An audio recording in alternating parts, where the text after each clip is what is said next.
En Algérie, le secteur ferroviaire est durement touché depuis la suspension des trains en mars dans le but de freiner la propagation du coronavirus dans le pays. On estime les pertes enregistrées par la Société nationale des transports ferroviaires à la fin avril à près de 1 milliard de dinars, environ 7,2 millions d'euros, soit 50% de son chiffre d'affaires par rapport à la même période en 2019. Le calcul de l'impact réel de la pandémie de Covid-19 sur le mouvement des voyageurs et les recettes de la SNTF sera établi à la fin du mois de novembre prochain lors de l'évaluation annuelle de l'activité ferroviaire. Les autorités algériennes s'attendent déjà à un bilan annuel négatif.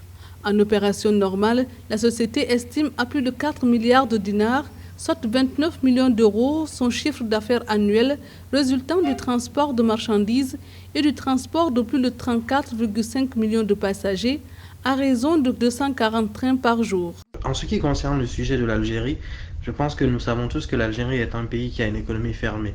Mais malgré qu'on évolue dans des pays où l'économie est fermée, on arrive à comprendre que l'Algérie peut être touchée par l'épidémie, notamment au niveau de son transport et de ses industries. Le transport de personnes, tout comme le transport de marchandises. Parce qu'avec une perte de 7 millions, on peut se demander comment est-ce que l'Algérie peut limiter cette casse. Parce que les entreprises algériennes sont des entreprises parfois qui sont nationalisées.